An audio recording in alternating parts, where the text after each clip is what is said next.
Salam Indonesia, salam Nusantara dari Sabang sampai Merauke, dari Miangas sampai Pulau Rote. Mantaplah iman kita, mantaplah kasih kita, mantaplah pengharapan kita. Tentunya dalam Kristus Yesus menjadi Tuhan dan Juru Selamat kita. Dan saya mengatakan jangan katakan Yesus itu bukan Tuhan, bahwa jangan katakan pula bahwa Yesus itu bukan Juru Selamat. Dia adalah Tuhan, dia adalah Juru Selamat. Kalau engkau percaya engkau akan selamat, engkau tidak percaya engkau akan dihukum. Karena Yohanes 3 ayat 3 orang berkata. Dan kemudian Yesus sudah berkata, akulah jalan dan kebenaran dan hidup, tiada seorang sampai kepada Allah kalau tidak melalui aku. Dan keselamatan tidak ada dalam siapapun juga selain di dalam Dia, Yesus. Karena di bawah kolong langit ini tidak ada nama lain yang diberikan kepada manusia yang olehnya kita diselamatkan. Rasul Petrus dalam Kisah Rasul 4 ayat 12. Dan saya mau katakan, Allah karena begitu besar kasih Allah akan dunia ini sehingga Ia mengaruniakan anaknya yang tunggal supaya setiap orang percaya kepadanya tidak binasa, melainkan beroleh hidup yang kekal. Mantap! Dan juga Rasul Paulus mengatakan, dengan hati orang percaya dibenarkan, dan dengan mulut orang mengaku diselamatkan. Puji nama Tuhan. Doa dan harapan saya, kiranya Anda memilih yang terbaik untuk menerima hidup yang kekal. Puji nama Tuhan. Saya mau ucapkan selamat pagi bagi kita, selamat berkarya. Kiranya kekuatan Tuhan, kekuatan firman, kekuatan Roh Kudus, kekuatan doa, kekuatan iman senantiasa menyertai setiap kita. Puji nama Tuhan. Sebelum kita mendengarkan firman Allah, kita berdoa. Terima kasih Tuhan, biarlah kiranya Tuhan menolong kami untuk melakukan yang terbaik dalam hidup ini. Di dalam nama Yesus kami bersyukur dan berdoa. Haleluya. Amin. Filipi 4 ayat 12, demikian bunyi firman Allah. Hai saudara-saudaraku yang kekasih, kamu senantiasa taat. Yang kedua, yang ketiga, karena itu tetaplah kerjakan keselamatanmu dengan takut dan gentar. Yang keempat, bukan saja seperti waktu aku hadir, tetapi terlebih pula sekarang waktu aku tidak hadir. Haleluya. 4 aspek ya orang beriman. Yang aspek yang pertama itu adalah orang yang dikasihi. Jadi ketika seperti Paulus katakan dalam hai saudara-saudara yang kekasih. Jadi mengapa orang yang dikasihi? Karena kalau kita tidak dikasihi, kemarin juga saya berkata orang yang digarami itu adalah orang yang dikasihi. Orang beriman itu harusnya memang harus dikasihi karena dia melakukan apa yang dikehendaki oleh Tuhan. Jadi orang beriman itu hidup di dalam kasih juga dan dikasihi. Dikasihi Tuhan, dikasihi sesama, dan mengasihi sesama. Dan tidak boleh hanya dikasihi. Tapi kita sebagai orang percaya, tentu kita tidak ingin hanya mendapat dikasihi, melainkan juga kita harus adalah orang-orang yang dikasihi dan sekaligus orang yang mengasihi. Yang kedua kata firman Allah adalah orang yang taat kepada Allah. Ini kadang-kadang orang lebih taat kepada manusia daripada kepada Allah. Disuruh melakukan itu apa itu korupsi, dia ikut korupsi. Itu bayangkan itu berapa triliun uang PT Timah itu. Berapa puluh orang terlibat di dalamnya. Belum lagi yang tersembunyi, belum lagi yang didapat, yang belum ditemukan. Aduh, di mana-mana ada terjadi korupsi. Karena apa? Ketidaktaatan kepada Tuhan. Kalau orang hidup taat kepada Tuhan, dia akan senantiasa memiliki takut akan Tuhan. Kalau orang takut akan Tuhan, pasti hidup taat. Kalau orang hidup taat kepada Tuhan, pasti hidup takut akan Tuhan. Dan hidup akan melakukan apa yang menyenangkan hati Tuhan. Dan apa yang disukai Tuhan, dia akan lakukan. Apa yang dilarang Tuhan, dia akan jauhi. Itulah orang-orang yang melakukan ketaatan kepada Allah. Tapi kalau taat kepada manusia, taat kepada atasan saja, lalu disuruh korup, kita korup. Jangan mau. Jangan mau jadi korban. Lawan! Memangnya dia yang gaji kita. Tapi tidak banyak orang yang punya prinsip seperti Paulus. Pilihlah takut kepada manusia apa takut kepada Allah. Tapi kamu memilih untuk takut kepada Allah. Itu Rasul Petrus dan Yohanes itu ketika diancam untuk tidak menyebarkan kasih karunia Allah. Mereka diancam, tetapi mereka pilih saja mana. Takut kepada manusia apa takut kepada Allah. Tapi kami memilih untuk takut kepada Allah. Nah itu mantap itu. Ya. Ketika saya dilarang untuk beribadah, saya mengatakan kepada mereka, saya tidak akan mundur setapak pun. Karena saya bukan melakukan kejahatan. Ada banyak tempat pelacuran, itu disahkan. Ada banyak tempat-tempat orang melakukan kejahatan, itu disahkan. Walaupun di dalam intimidasi yang begitu luar biasa.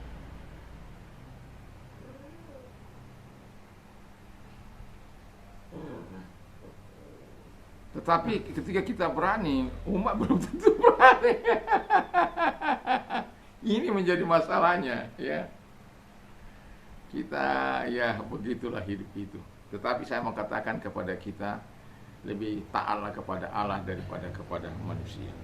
Aspek berikutnya kata firman Allah, orang yang diselamatkan. Aspek yang keempat itu adalah orang yang diselamatkan. Ketiga adalah orang yang diselamatkan. Bayangkan kalau kita hidup sebagai orang percaya tidak diselamatkan.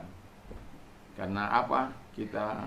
Saya berkata dalam Yohanes 3 ayat 36, jadi kalau orang yang percaya itu akan diselamatkan dan orang yang tidak percaya itu akan berada dalam murka Allah. Saya berkata tadi pagi, kemarin saya berkata di khotbah minggu bahwa ada hal-hal yang harus kita ambil, keputusan-keputusan yang tidak boleh salah dalam hidup ini. Karena ketika kita mengambil keputusan yang salah, murka Allah akan menimpa kita. Jadi ketika murka Allah sudah menimpa kita, berarti itu fatal decision yang kita terima. Karena akibat keputusan-keputusan yang salah, ya, akibatnya fatal dalam hidup kita. Dan itu juga ketika kita murka Allah, tidak ada lagi kesempatan bagi orang-orang berdosa untuk mengubah keadaan mereka. Dan itulah sebabnya saya mau katakan, jangan mengambil kesempatan yang baik. Jangan mengambil kesempatan yang tidak baik untuk menggelapkan diri Anda. Tapi cari kesempatan yang baik. Cari kebenaran di dalam kehidupan ini. Dan kebenaran itu hanya ada di dalam Yesus. Kalau engkau mau diselamatkan, hanya ada pada Yesus. Dan yang terakhir kata firman Allah adalah orang yang dewasa. Ya, orang yang dewasa itu Paulus katakan, jangan jelas dikatakan begini. Bukan saja seperti waktu aku masih hadir, tapi terlebih pula sekarang waktu aku tidak hadir. Jadi orang-orang dewasa itu adalah orang-orang yang tidak karena ada orang lain di sekitarnya. Orang-orang dewasa dalam rohani itu bukanlah orang-orang yang hanya tunggu ada orang bapak rohaninya baru dia sungguh-sungguh pada Tuhan. Tidak ada orang, tidak ada kehadiran Paulus di tengah-tengah jemaat di Filipi tidak membuat mereka tidak sungguh-sungguh dengan Tuhan. Karena mereka menyadari kedewasaan rohani adalah menentukan masa depan mereka, kehidupan mereka. Dan salah satu dalam kesempurnaan yang Tuhan harapkan kepada kita tadi, kemarin saya berkata ada 4 aspek. Salah satu itu adalah kedewasaan. Ya, kedewasaan sama seperti Kristus. Dari ketika kita sempurna sama seperti, hendaklah kamu sempurna sama seperti Bapamu adalah sempurna dalam karakter, dalam kedewasaan, dalam kasih, dalam kekudusan. Jadi ke dalam kedewasaan kita itu diharapkan untuk terus kita lakukan. Jadi kita bukan bukan ketika ada orang-orang yang lebih rohani daripada kita menunjukkan hal-hal rohani dari hidup kita. Tidak. Kita dimanapun ada, karena memang kita adalah orang-orang dewasa rohani, kita menunjukkan aspek-aspek kehidupan orang yang beriman di dalam kehidupan kita, bahwa kita ini adalah orang dewasa, bukan karena kehadiran seseorang. Walaupun kita tetap perlu bimbingan mereka, tetapi kehadiran mereka bukan membuat kita sok-sok lebih rohani. Warna kita bukan itu. Kita akan menjauhi diri dari hal-hal yang munafik, tapi melakukan hal-hal yang real, orisinil dalam kehidupan kita. Kedewasaan itu datang ketika kita benar-benar hidup bersama dengan Tuhan. Dan itulah sebabnya Paulus mengingatkan kepada jemaat di Filipi untuk terus mau hidup di dalam kasih, mau hidup di dalam ketaatan, mau hidup terus diselamatkan oleh Tuhan. Dan orang-orang yang terus itu ada apa, saya jadi harus saya minum. Karena mohon maaf, dia sudah tahu kalau habis khotbah ini dia akan dibawa jalan-jalan. Jadi dia tunggu supaya cepat-cepat. Nah itu kan dengan suaranya kan, itu dia. Dia akan, biar dia di mana kalau sudah dia tahu jam-jam segini ini, jam-jam rekaman, dia akan datang untuk mendekat dan segera menyuruh bosnya cepat-cepat. Karena giliran untuk dia jalan-jalan di malam hari. Dan ya begitulah ya. Jadi setiap kali saya habis khotbah itu wajib hukumnya bagi dia. Walaupun kadang-kala lelah, tapi ya sudahlah ya. Karena dia sudah sudah ada di tempat saya. Nah, jadi yang mau saya katakan kepada kita adalah, biarlah keempat aspek ini ada dalam kehidupan kita sebagai orang yang beriman dalam kehidupan kita. Dan kalau kita mau dikasihi, kasih orang lain. Saya tetap akan mengatakan kepada kita, sebagaimana Tuhan katakan, golden rule. Whatever you want men to do to you, do also to them. For this the law and the prophet. Apa saja yang orang lain ingin lakukan kepadamu, lakukan juga demikian kepada mereka. Karena disitulah termaktub semua isi kitab Taurat dan para nabi, hukum para nabi. Jadi lakukan terlebih dahulu. Ini hukum positifnya Tuhan ini memang luar biasa. Jadi tidak menunggu, tapi kita aktif terlebih dahulu supaya apa yang kita harapkan. Kalau orang ingin diselamatkan, biar engkau selamat dulu gitu. Baru doakan. Jangan kau nggak diselamatkan mau berdoa kamu untuk orang yang diselamatkan. Bagaimana itu? Tetapi kalau engkau sudah diselamatkan, engkau rindu berdoa pagi-pagi, malam, siang, atau kapan, anytime you have time, you pray to God for their salvation. Jadi kalau ada waktumu ya doakan mereka untuk keselamatan mereka. Puji nama Tuhan. Dan biar empat aspek orang beriman ini ada dalam kehidupan kita, sehingga kita menerima yang terbaik selalu dari Tuhan, dari buah ketaatan kita, dari buah keselamatan kita, dari buah kedewasaan kita, dari buah yang kita, di mana kita dikasihi. Biarlah kiranya Tuhan Yesus memberkati sebagaimana jemaat yang diberkati, jemaat di Filipi. Nanti sore saya akan membawakan bagaimana kuasa Allah bekerja bagi orang-orang yang dari ayat-ayat selanjutnya. Kiranya Tuhan Yesus memberkati kita. Mari kita tunduk kepala dan kita berdoa. Terima kasih Tuhan, biarlah kami terus menjadi orang-orang beriman di hadapan Tuhan di dalam nama Yesus Kristus.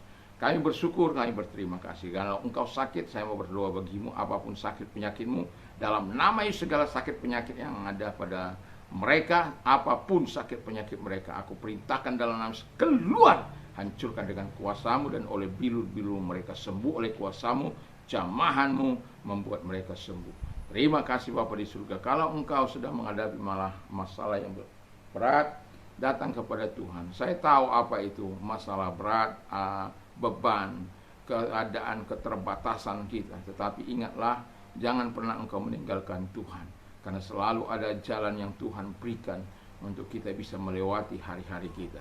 Berjalan terus bersama dengan Tuhan. Kalau engkau mau melihat kuasa Allah bekerja dalam hidup. Kalau engkau orangnya, mari kita berdoa. Angkat kedua belah tangan. Lihat tangan-tangan yang diangkat kepadamu dan topang mereka Tuhan. Dan genggam tangan mereka.